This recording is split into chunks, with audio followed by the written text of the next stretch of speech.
This conference will now be recorded. To use our debit cards for everything. Why not use it on a MasterCard to make the payment anyway? So what I have done is instead of using my available ready cash, every time you use your debit card, that cash comes out immediately. Well, let me put it on my MasterCard instead. And a lot of these cards now have rewards. In the Discover card, they give you, I think it's like 5% when you go to groceries. They have these campaigns every 3 months. And you can get a reward up to $1,500. Well, that reward can go against your payment. You don't have to take it in cash. They'll allow you to apply it to your actual credit card payment, which is great. I've done that. I've had $300. Okay, here, go towards the payment.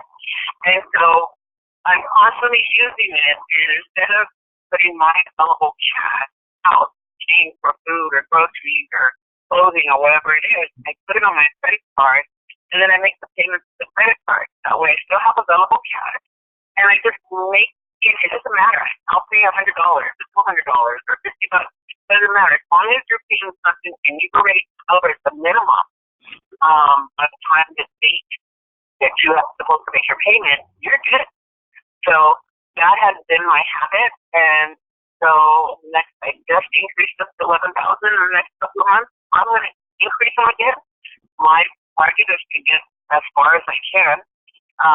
My immediate limit is to get them to is $20,000. So I'm on track for this year to get them to $20,000. My ultimate goal is to be at $50,000 to $100,000, and we'll see how the year ends up. But I hope I've been helpful. If you have any questions, I think I'll open up the lines now. You can ask me any question that you feel free in accounting to my Facebook. So if anybody has any questions, you can ask verbally, or you can type in the question, and I will repeat it out loud for you. So either way, whatever makes you happy.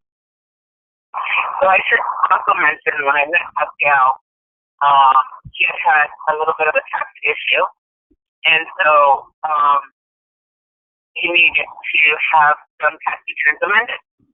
And because the previous person didn't file for it, I don't remember too clearly, because it's been a while. This was back in 2006, I believe. And so we got him straight, and he's been current and on track, and it's been so beneficial for his own credit moving forward, and just keeping everything straight with the IRS, franchise tax board, and with his own business, knowing where she's at, and being able to deduct everything you possibly can in your business, whether it be self-employed or a corporation. So I have a couple of questions for you, and actually, first, can you give out your information again? There's a young lady that asked for it. She didn't hear it clearly. Absolutely. Yeah. So again, Denise Ayuso, AYUS as in Sam O. Phone number is 310-612-1739.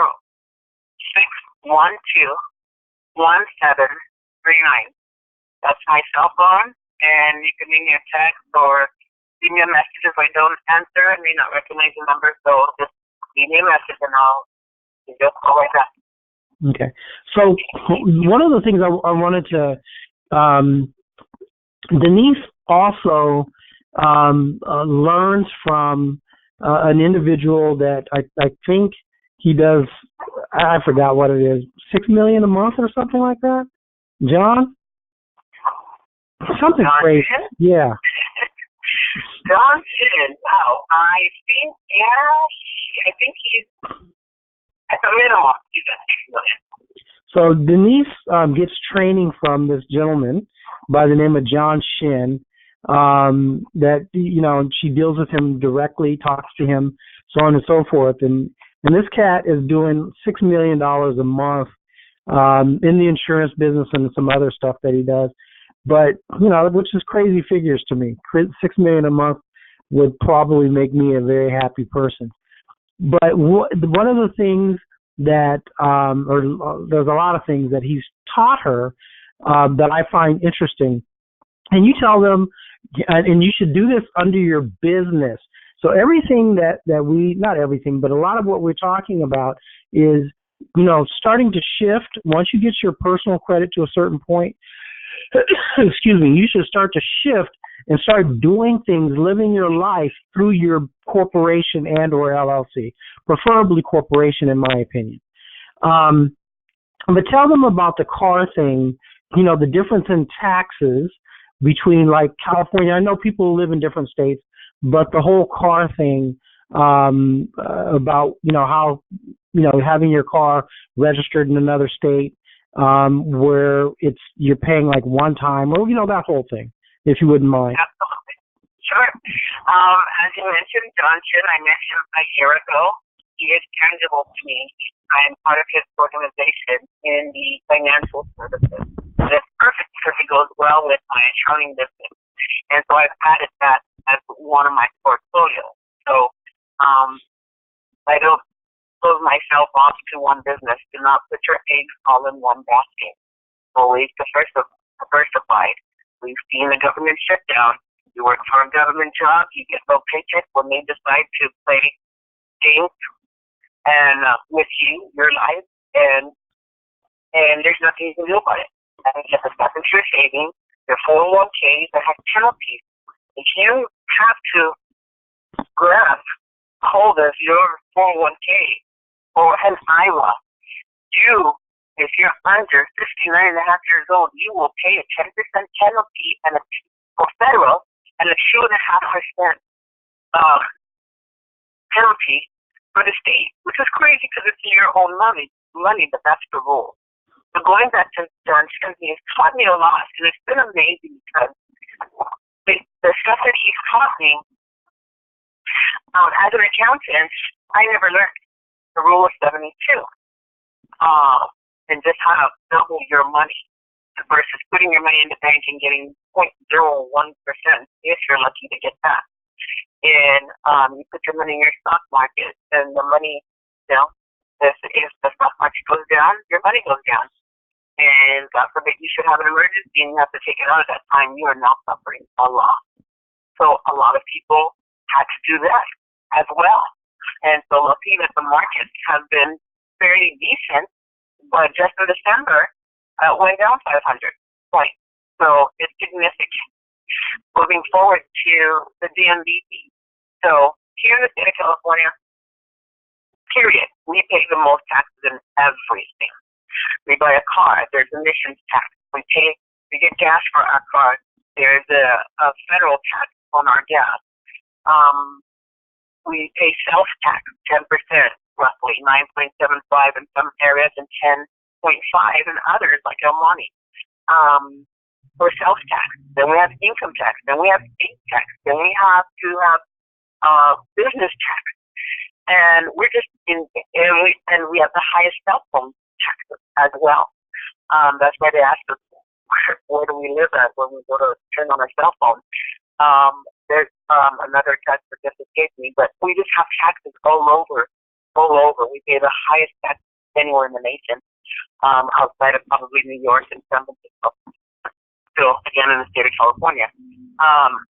So in this, what he has found is you can register your car, and this is being in a business. You can't do this personally, but in a business, register your car in the business with Montana.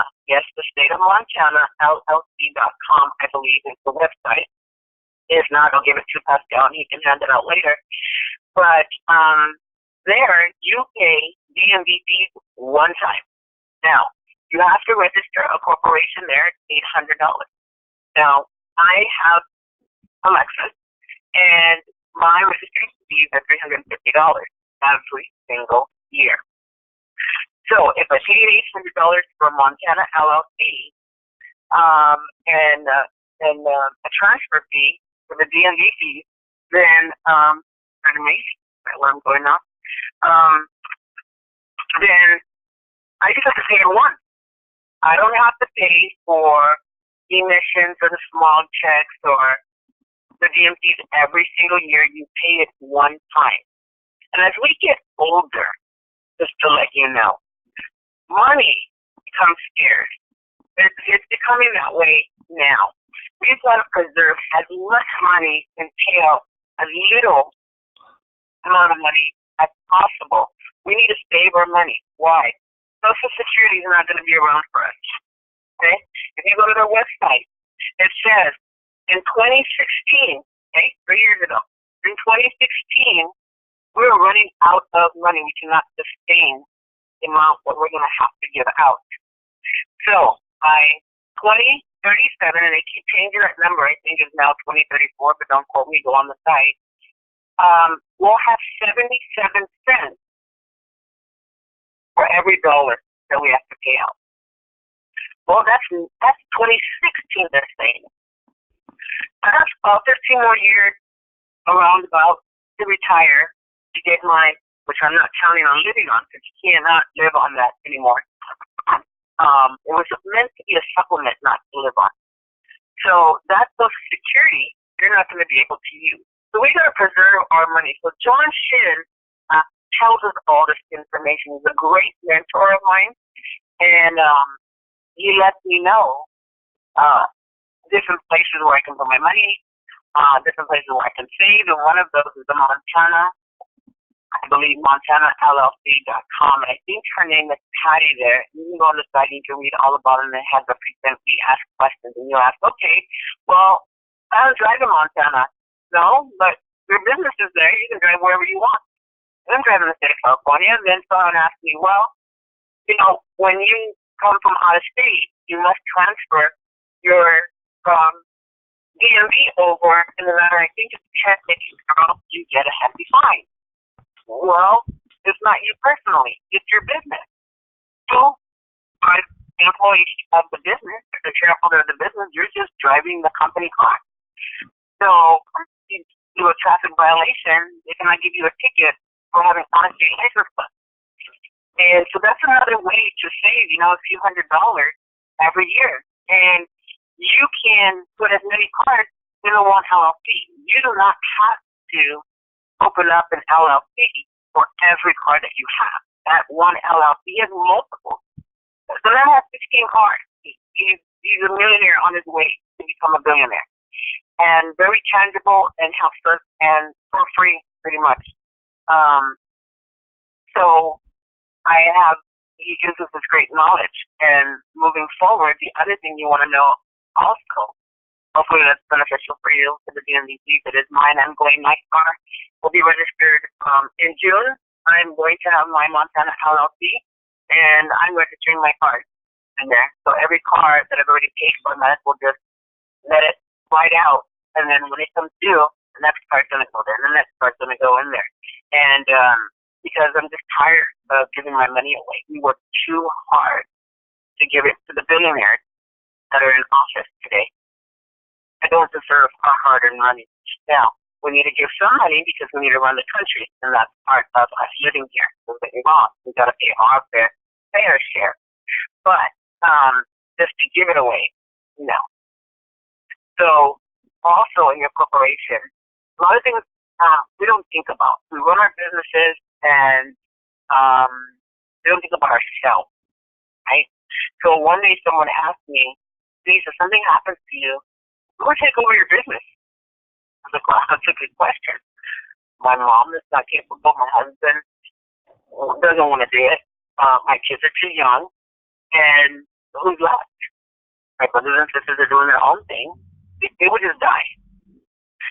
So, and if that happens, there's no income coming in. Are you protected? It's not just your business being protected. We need to have the insurances for our business, workers' comp insurance and medical insurance for our employees, and we do all these things. But we forget about ourselves. Please don't forget about yourself. Because there's so many things that are happening in our world. So we talk about accidents. People could be at school or at a coffee shop and things happen. You never know. You never know. And it's not about just dying. It's also about if you have an illness. There are now insurances even life insurances that will give you a major amount of medical, of insurance that you don't have to die. You get a heart attack. You have a terminal illness. You have chronic illness. You have a critical illness. You have cancer. You have a stroke. You don't die. What do? You now have to take care of yourself. That means you cannot do anything in your business. But how are you going to get that income? There are some businesses that are just automated and the income just come in quick and flip off. Businesses that you have to go service. I have to go service. The businesses that have products. Your employees, you can have your management, but they still need you. And you can't even get out of the hospital. There are insurances that will pay up to 90% of your insurance policy. Right now, I have an insurance policy of $750,000. If something happens to me and my business suffers, well, I have $750,000 to tap into.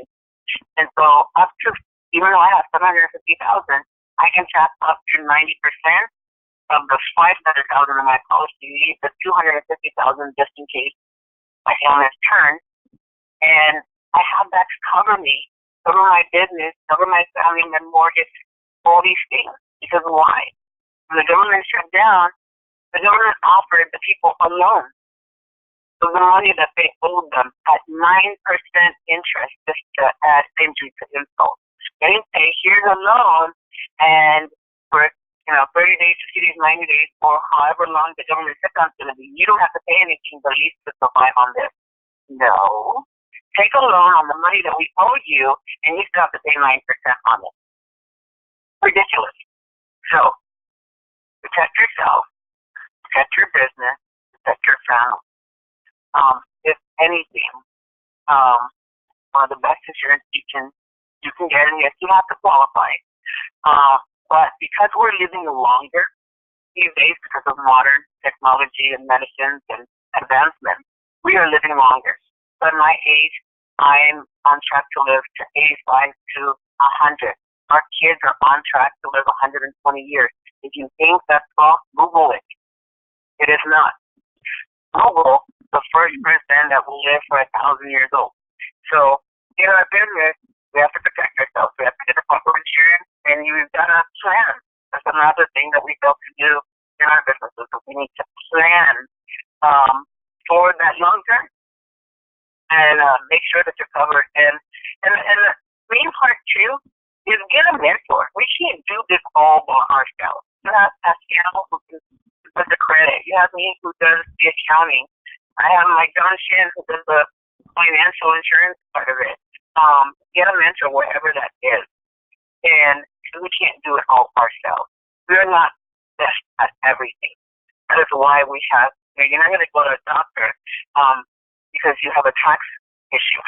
They just can't help you. And vice versa. So, align yourself. Find that person. Sometimes it's difficult to find the person that you can trust, but look out there. Find that person that you can trust. You need an attorney. You need an accountant. You need an insurance. You need a doctor. These are very critical when you have a business that you need to align yourself with and make sure that you have the right people in place. If something should happen, you're able to just give that person a call and things will be taken care of. We're good at what we do. Let the other people who are good at what they do help us be the best overall in our business and in our own personal life. So I have a question. I have a question, Dee. So what do you think about those individuals that have their corporation, and every time they go on vacation, they take the corporation's employees, which can be their wife, their kids, their whomever, and it's all a tax write-off when they go on vacation. So what do you think about that? Because they have meetings while they're on vacation. So what do you think about that type of thing? The company function is great because it is 100% taxable. This year in 2018, meals are no longer deductible.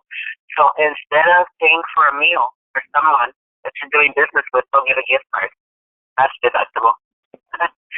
Tell me what the rules are, and then we'll make it happen. So, and that was told to me by my tax professional that I take once a year.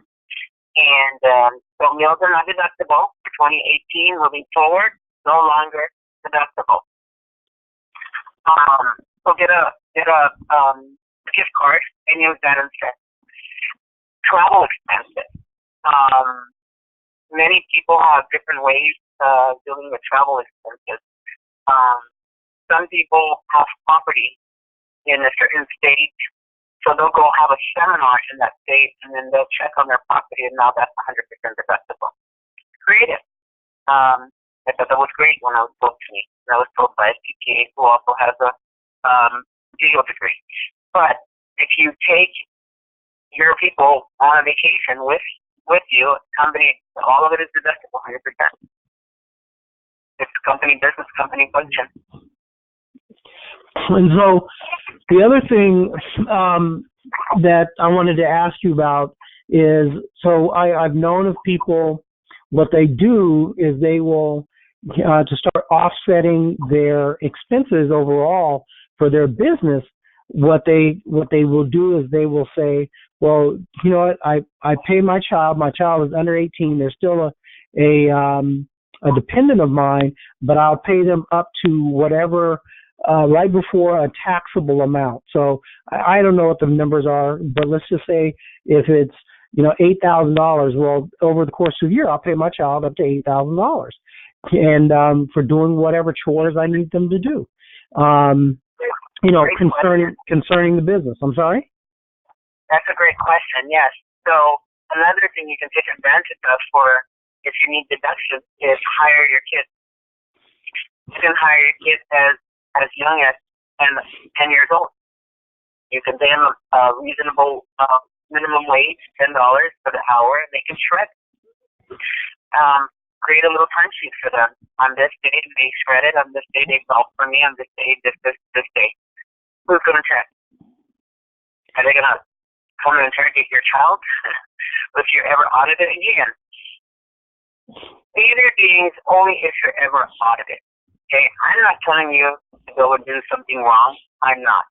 But many people have taken advantage of the maximum you can do under the law. It doesn't state that you cannot hire your child. You can. You can't have child labor. So pay them the minimum wage, whatever that is. In our state, $10, I think it is, or $11 now, January. In some areas, $12. But you can pay them up to a certain amount, and I believe it's $6,000.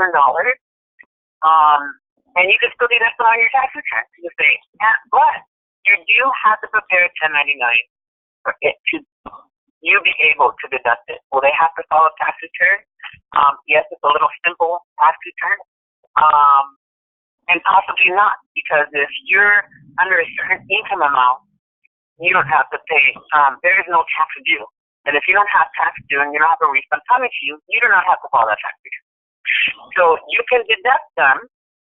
So I give my kids a couple $100 here or there for whatever, expenses for the school, dances, their meals, whatever it is. You give it to them in the form of a check, or you deposit it to their ATM as long as you have a description on it, on the receipt to get back, paid myself, $200, what for the month, whatever it is. And at the end of the year, collect what that amount is. Make sure you don't go over the amount, and you get to deduct that. You know, now all this money that these kids are in your pocketbook, as my kids love to be these days, and with all the electronics they like to buy and the video games and everything, have that deducted. It's a great source of deduction. And the other thing I'm going to say too, which came to mind, don't commingle. Do not put your personal funds in your business and your business funds in your personal. The banks allow you to do that.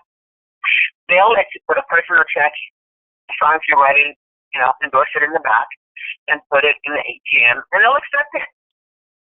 In the past, it used to be like that. Now, they allow it. Well, if you're audited, whoever are the payments to any deposit, they can now have access because you've commingled. They have access to those funds as well.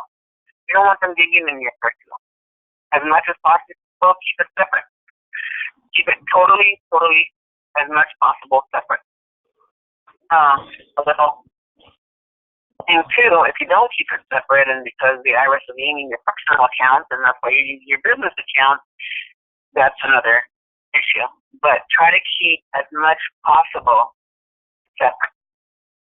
Corporation, business is one bank account, your personal is another bank account.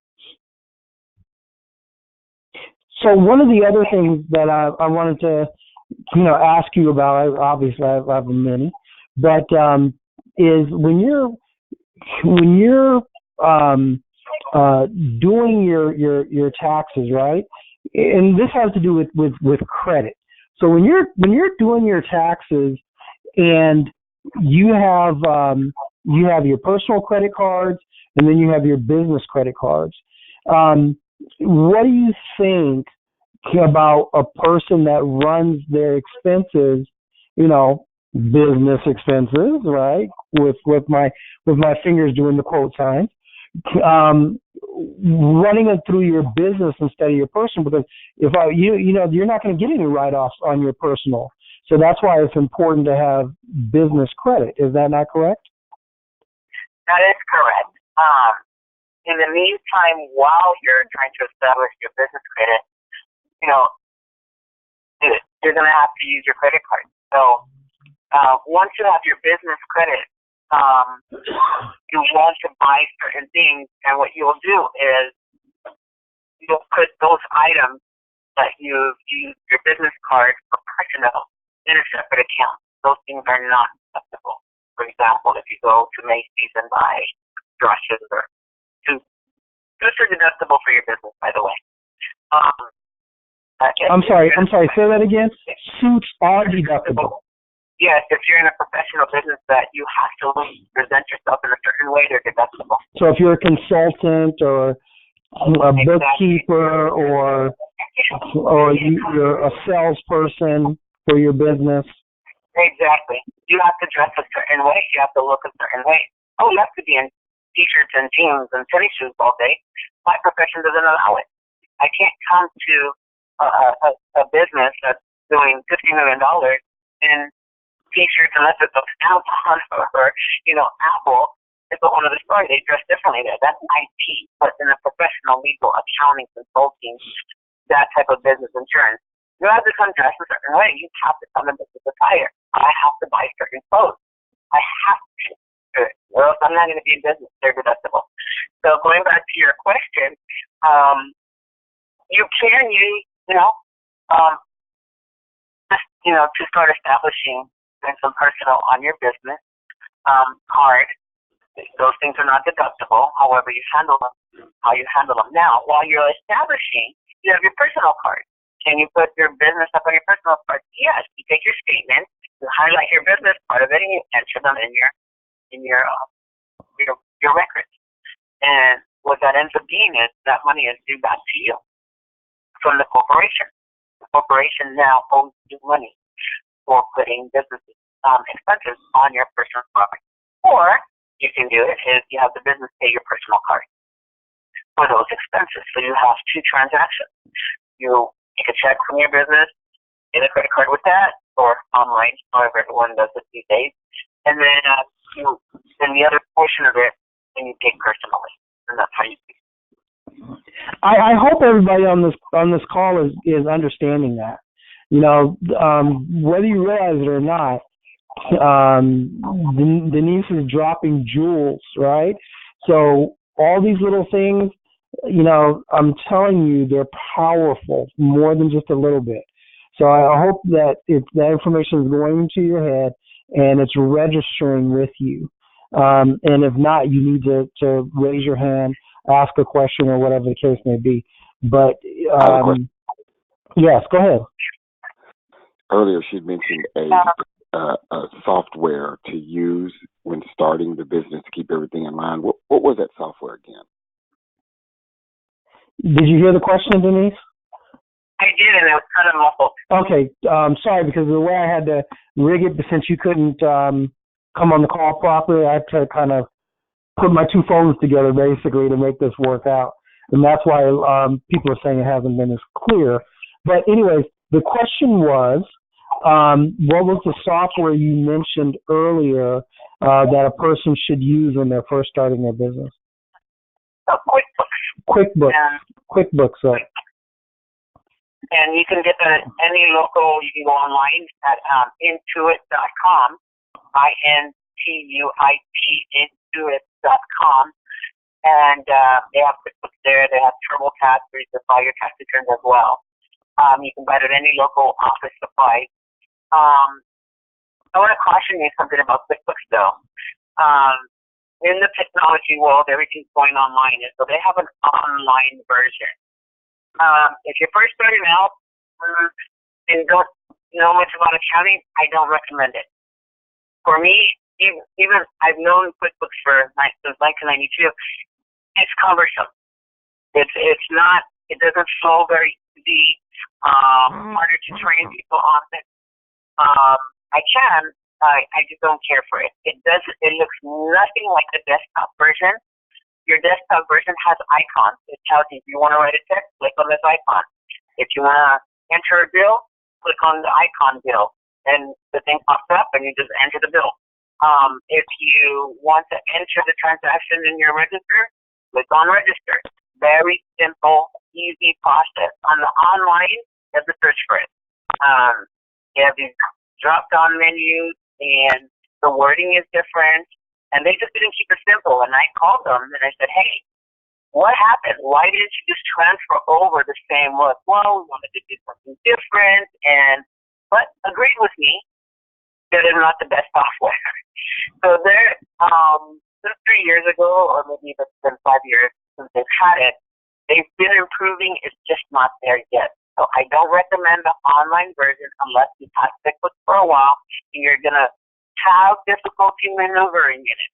I've talked to several accountants who train people or bookkeepers, and they all say the same thing. So I would recommend the desktop version, and then later on transitioning. The good thing about online is that no matter where you're at, you can tap into it. Well, we have PC Anywhere. And PC Anywhere, you can load up the software and tap into that computer, and now you have access to your system. So there are other ways, if you're on the go, to be able to access your accounting. So Intuit.com, and they have QuickBooks if you want to just purchase it online real quick, or you can go to your local office or Staples. Okay, did that answer your question? Were you able to hear what she said? Go to Intuit.com, and then you can purchase QuickBooks for your business. Hello? Okay, well, it doesn't matter. Anyway, so hopefully they got that. And either you can pay one fee, or you can pay it all outright, and I believe it's, I don't know, $175, might be $200 now, it depends. I would stay away from, they have these specialty softwares, like if you're a contractor, or if you're in service type industry, if you're a nonprofit, stay away from those specialty QuickBooks. They're exactly the same as QuickBooks Pro or the regular QuickBooks. So basically, just buy the regular everyday QuickBooks and stay away from the online version. Get the hard copy, basically, that you have to upload into your computer. Correct. Okay. All right. Did anyone else have any questions? And QuickBooks also allows you to do payroll, do your W-2s through there, file your quarterly reports online if you want to do them yourself, and 1099. If you're not familiar with the different tax laws, because you're having to do federal and state forms, taxes, there's different percentages, and there's table rates. Just go to ADP or Paychecks. They're just as good. It's $90. I think a run of a payroll. You're better off using a service than trying to do it yourself. You get in trouble because one thing, payroll taxes you cannot get away from as far as walking away or filing bankruptcy. You are personally liable. Why? That money is not yours. That money is your employee, and they are not nice about it. So the penalty there is 35 to 40%, and they can file civil penalties on you personally. So if you have assets, they can take those. And let me tell you, you cannot run away from those. Well, I can transfer them in someone else's name. Maybe it's back 3 years. If you've transferred anything in a 3-year period, doesn't matter. They'll go after it. So you're not protected there. So do yourself a favor, spend the money well worth it, than to get yourself in income tax IRS issues. Not fun. I have a couple of clients that are going through it. My tax attorney is taking care of them, but the penalties are swift. So taxes are due. One of those you do not want to miss. Pay the taxes. And the payroll service has to do it for you. Yeah, I can attest to the tax thing. Like with one of my just paying the state franchise tax board alone on one of my businesses was not good. It was I think I had to pay them approximately $4,500 because I let something lapse, and then they charged me. It wasn't the $850 a year. It was all the freaking fees that they charged me for letting that business lapse. Lapse, I should say. One of my issues is I have multiple corporations established, and so I don't keep up with everything as well as I probably should. So yeah. Anyways, try your best to pay the taxes. Maybe eat out less or something, so you can make sure you get that taken care of. So another thing that I wanted to ask you real quick, Denise, is you were saying something about the you and I've had these conversations before, but the key man insurance. Kind of go over the key man insurance thing, if you would, for people with businesses. Perfect. Yes. So there are a couple of types of insurances, and the one in particular for the business is the key man insurance. And what that does, it's like a term insurance. And let's say you're in business with someone, a partner, or multiple. But let's say you have one partner, and you're good at running the business, but that partner brings in the sales. I have a client right now. They're 50-50 owners of the business. One does the sales and one does the operations. Perfect scenario. And but even though the person who operates can do sales, he's not that good at it and doesn't like doing it. He has a great sales guy and his partner. Now the partner doesn't like running the business, the day-to-day operations and the paperwork and the minutia, and that's why they keep me on board. But he could still run the business because he could just hire an accountant or secretary or administrative staff person to continue the business if his partner passed. But on the flip side, if the partner who's running the business, his other partner, the sales partner, pass away, he's kind of screwed. This is a $5 million gross income company, and it would hurt them immediately. So the key man insurance allows you to have insurance on your partner in case of an incident where he or she passes away. Now, you have $1 million, $2 million, $5 million, depends on the need of the business and the growth income and the destination for it. But if that person passed, you need to have $1 million to work with until you can replace that person. Because it's going to take you a while. It doesn't happen overnight. You may have to run through a few people. And so you don't want your business to suffer. You want to continue to keep going. So the key method insurance allows you to do that. Not only that, yesterday Now, this other insurance, the buy-sell agreement, okay? You want to have that insurance because why? That person passed, your partner passed away. You like doing business with him, but what about his wife or the husband who inherits the business?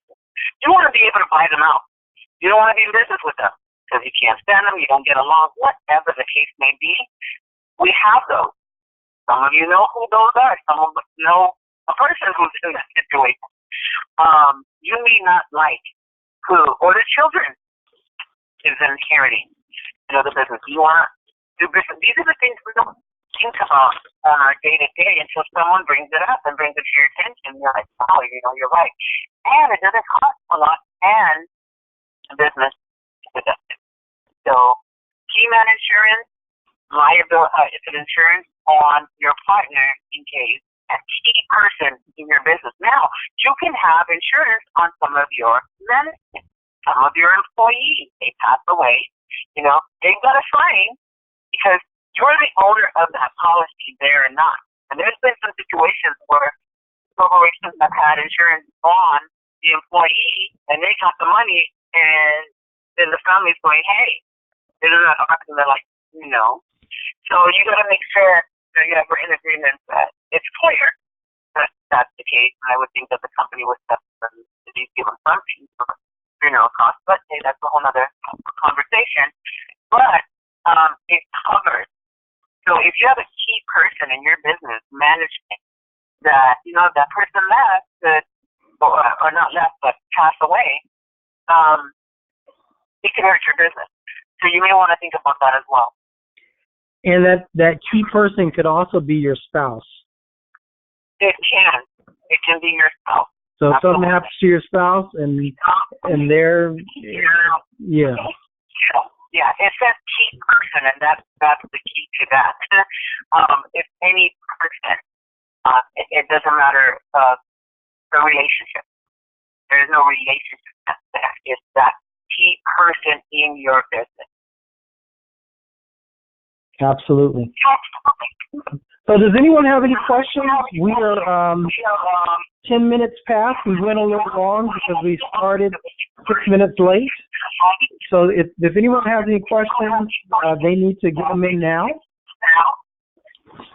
And if not, we are going to wrap up this call. Well, it's been a pleasure. If no one else has a question, I apologize if my voice sounds monotone. I caught a little bit of a cold. Went to a conference in seminar rooms now, just I guess the air conditioning and all that recycling air just kind of got to me. So I apologize for my voice this morning. But I am excited, and if anyone again, my name is Denise Ayuso, for those who may have come on the call late, AYUSO, and my phone number is 310-612 every night. If you have any questions that you may have not asked on the call, or you may think of later, because I happen to, I'll be available to answer any questions up until noon today. You can text me or give me a call, and I'll be more than happy to refer you to any of the topics that we have discussed. I'm involved in real estate. I'm involved in accounting. I'm involved in insurance, financial services. And the last thing I would say, our kids too. We need to protect them. We need to get retirement policies in place. There's not going to be right now 76% this government shutdown. They're realizing they're 2 paychecks away, or even a paycheck away, of being homeless. And so we really need to start putting our monies in vehicles that are going to protect us. That when we take them out like 401k and IRA, we're not taxed more than the benefit of the deferred tax. That, and I know I might be getting too technical, but when you're doing those types of accounts, you get a deferred tax benefit, meaning you don't have to pay tax now, you pay it later. Well, is your taxes going to be higher or lower later?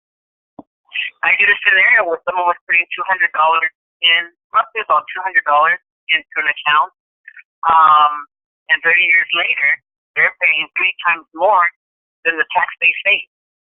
Doesn't make sense, and that's why Roth IRA came about? Well, there's limitations there. You still cannot take it out before 59 and a half.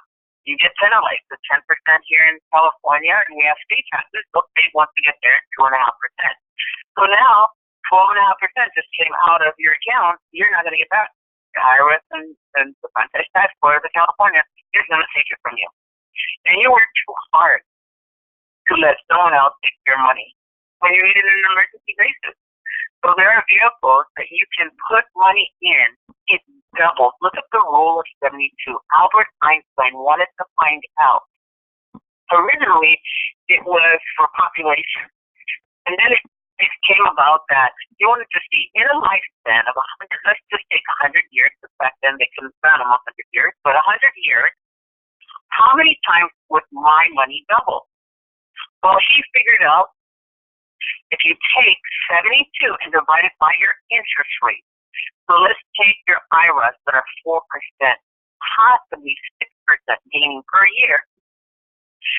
You divide that by 72, that's how many years your money will double. So if you have $10,000, double the 20 would double to 40, 40 would double to 80, 80 would double 160,000, and it keeps going. And you keep putting an age on that. So let's just say it's 6%. Your money would double every 12 years. So every 12 years, take your age, add 12 years, put an amount on there, and it will double in 12 years. Well, there's vehicles right now that you can get 12 to 15%, and guaranteed that if the market drops, like in 2008, when it dropped below zero, 40% below zero, you're guaranteed your money will stay at zero or possibly gain 0.75% on your money. And when the market goes back up, you'll be doubling. Or you can put it in an account where it'll lock your money, and whatever happens in the world, your money is locked in. It's not going anywhere. And when you have an emergency, you can take it out tax-free. And when you have an emergency, you can take it out no matter what age you are. So there are vehicles today, things are changing because of technology, because our needs are different today, because we're living longer. Let's put our money where we can double that money. And just think about inflation. Inflation is 2.6%. If you're in a vehicle that's 4%, you're not gaining a lot of money. Here's the other problem with inflation. Does not factor gas, does not factor food. 2.6% is all the other factors. Well, what is that? Not sure. But does not factor food.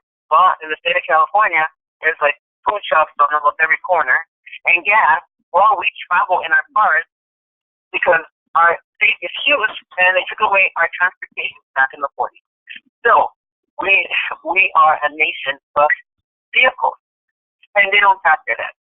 So that 4% is now 1.3, 1.4%, 1.4%, that you're actually gaining on your money every single year. And as inflation increases, and that percentage that you're gaining on your money doesn't increase, you're in trouble. So get the education as much as possible. You can Google all this stuff. You can call me. You can call Pascal. We have a network of different people of where, we're in off the pot and making our money. When we get this credit and we're in line and we're doing things and we're getting our credit in order for me and building my business credit. And when that happens, I want to make sure that I can take that money and put it in vehicles that is going to be there for my retirement, and that it's faster so that it lasts for a long time. And that when I get ill, I also have money coming in from those policies, and it's taking care of me.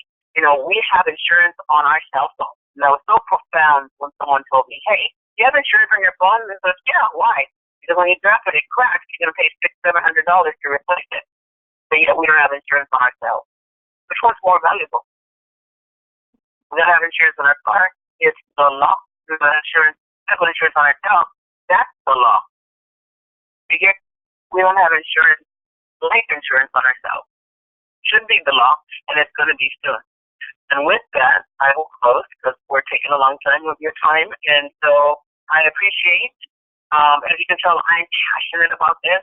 My mission now is to educate people financially because this country is illiterate. The other countries are teaching our kids in school when they're in elementary. They're learning this stuff. Well, we don't even learn it in college unless that's your major. You need for your major, they don't tell you half the stuff. So let's get educated. A lot of this stuff is for free. And do yourself a favor and just make that a goal for this year. 2019, let this be the best year ever. Get your finances in order. Get your credit. Because they're gearing there is going to be a next crash. It happens every 25 years.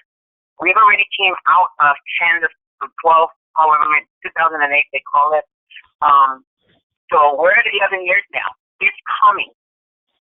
And the next crash will be in the 25-year mark.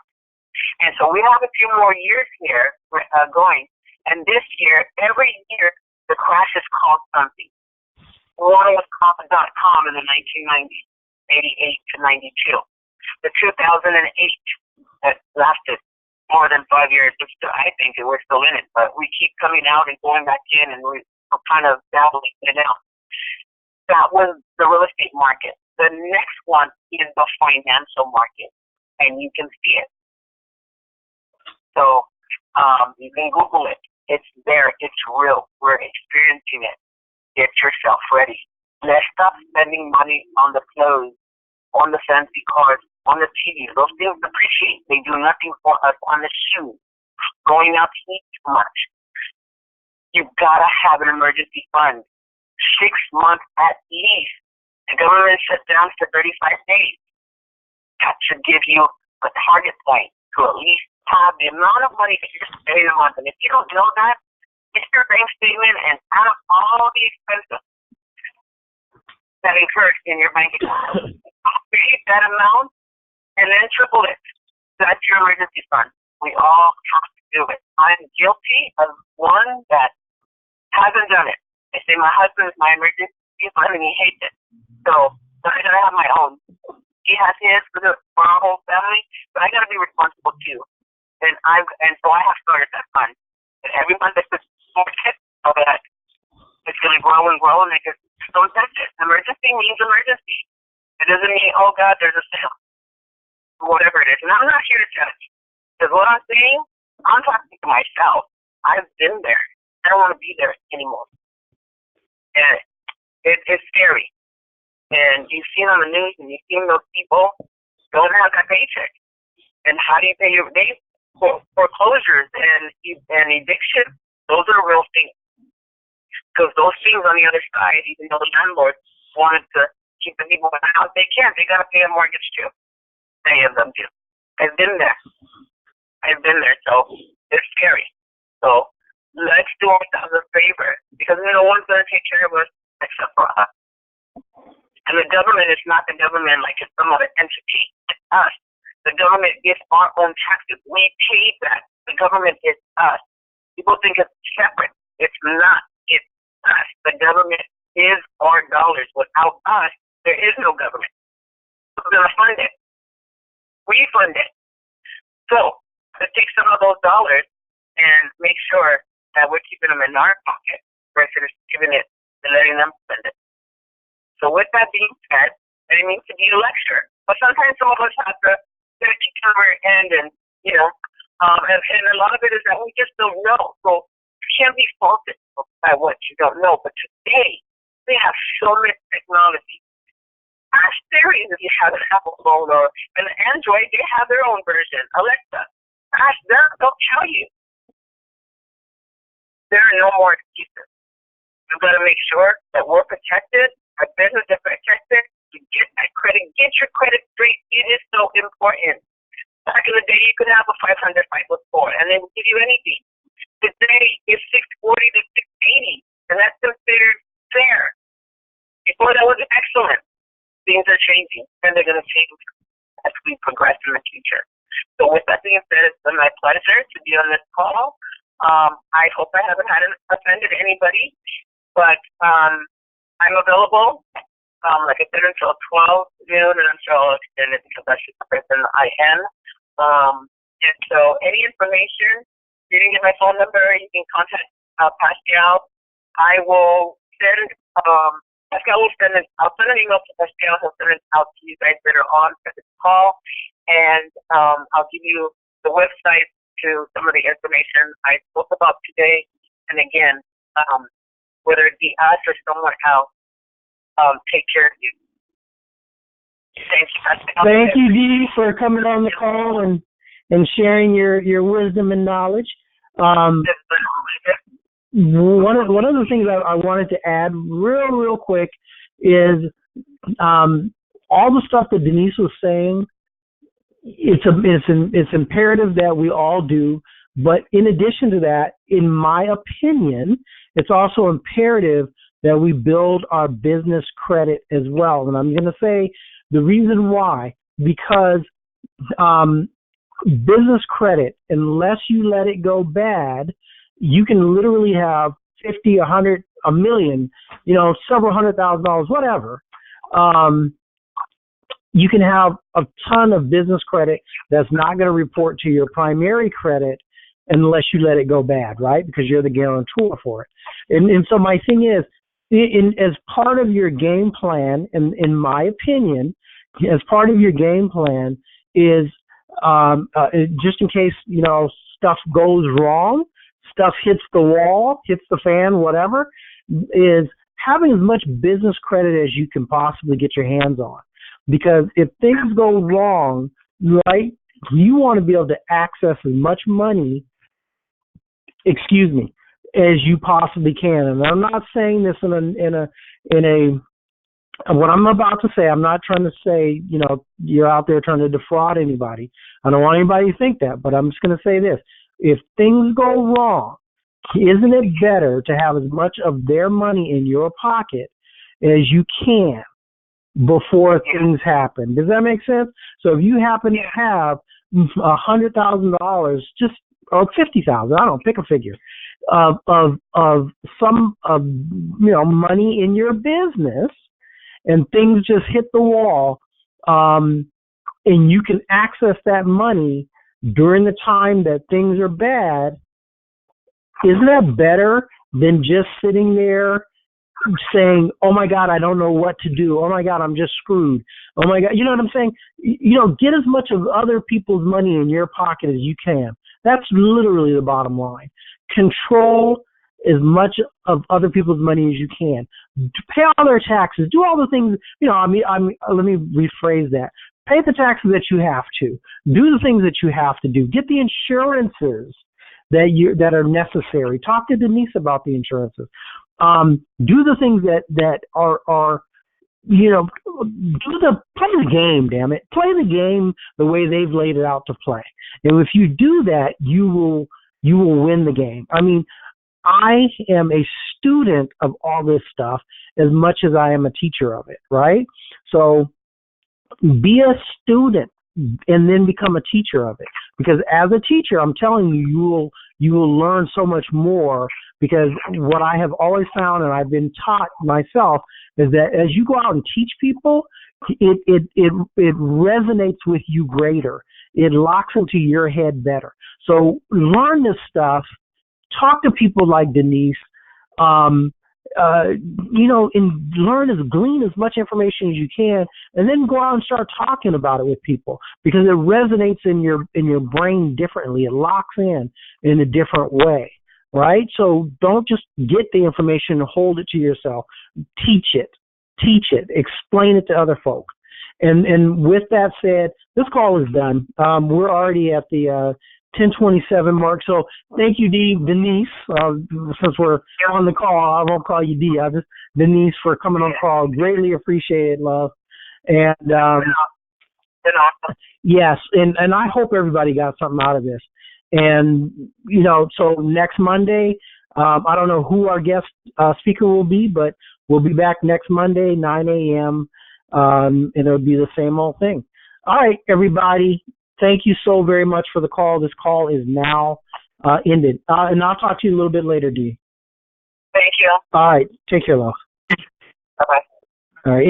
Anybody and everybody else that's on the line, we will talk to you later.